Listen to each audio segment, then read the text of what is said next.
కరుడుగట్టిన మొన్న బీసీ రిజర్వేషన్లకు వ్యతిరేకంగా వచ్చిన ప్రతి వార్తను క్యారీ చేసినటువంటి దుర్మార్గుడు. ఫోటో ఉండాలి నా దగ్గర, ఫోటో వాళ్ళు పెడతారు ప్రచారంలో. ఇగో వీనంత దుర్మార్గుడు బీసీ వ్యతిరేకి ఇంకా ఎవడు ఉండడు. దీనికి ఫ్రెండ్స్ ప్యానల్ ఏదో అని పెట్టిండు, దీని పేరు Shri S Vijay Kumar Reddy, senior journalist, Sakshi అని పెట్టిండు.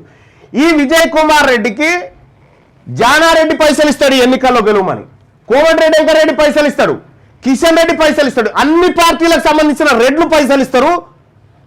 నువ్వు గెలువు, బీసీ జర్నలిస్టులకు ఎస్సీ ఎస్టీ జర్నలిస్టులకు తాగిపిచ్చి నువ్వు గెలిస్తే ఇక్కడ బీసీ వాళ్ళమే లేదు జర్నలిస్టులలో అని చెప్పాలనేది వీళ్ళ ఉద్దేశం. అట్లా దీంతో ఇతడు ఎంత దుర్మార్గుడు అంటే, బుట్టంగారి మాధవరెడ్డి హైకోర్టులో కేసేస్తే దాన్ని సంబరాలు చేసుకున్నారు వీళ్ళు అంతర్గతంగా. వీళ్ళు బీసీలకు రిజర్వేషన్ పోతే సంబరాలు చేసుకున్నారు ఈ దుర్మార్గులు. ఇగో ఈయన రిటర్నింగ్ ఆఫీసర్ ఈ రెడ్డి గారేం ప్రెసిడెంట్ గా, ఈ ప్రెసిడెంట్ గా పోటీ చేస్తున్న రెడ్డి గారు చుట్టూ మొత్తం బీసీలను పెట్టుకుని ఎందుకు వీళ్ళు పోయి ప్రచారం చేసి ఓట్లు తీసుకొస్తారు, నాకు కూడా ఓట్లు పడితే గెలుస్తాను. కానీ గుర్తుపెట్టుకోండి, తెలంగాణ మళ్ళీ ఇలా ఎన్నయ్యే ఓట్లు ఈ ప్రెస్ క్లబ్ లో ఈ రెడ్ల ఓట్లు వీళ్ళందరూ ఓట్లన్నీ 250 కూడా ఉన్నాయి. 1000 ఓట్లు బీసీలే ఉంటాయి. 1000 ఓట్లు బీసీలే. నేను బీసీ జర్నలిస్టులకు రిక్వెస్ట్ చేస్తా ఉన్నా, మనం బీసీ తల్లి పాలు దాగినటువంటి బిడ్డలుగా మన కళ్ళ ముందే మన పిల్లల ఉద్యోగాలను రాకుండా 42% రిజర్వేషన్ కు అడ్డుపడ్డటువంటి ఈ దుర్మార్గులు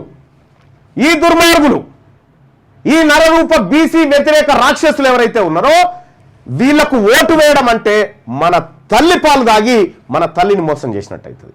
కాబట్టి బీసీ జర్నలిస్టులారా, ఈ రెడ్డి అనే పేరు ఉంటే సోమాజి కూడా ఎన్నికల్లో ఎట్టి పరిస్థితుల్లో ఓటేయకండి.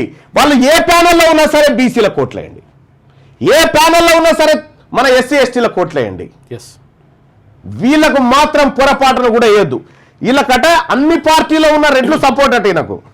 ఎందుకు బీసీ వాదం లేదు జర్నలిస్టులలో అని చెప్పాలనుకుంటున్నారు. ఇప్పుడు వాళ్ళకి పార్టీలు లేవు, వాళ్ళకి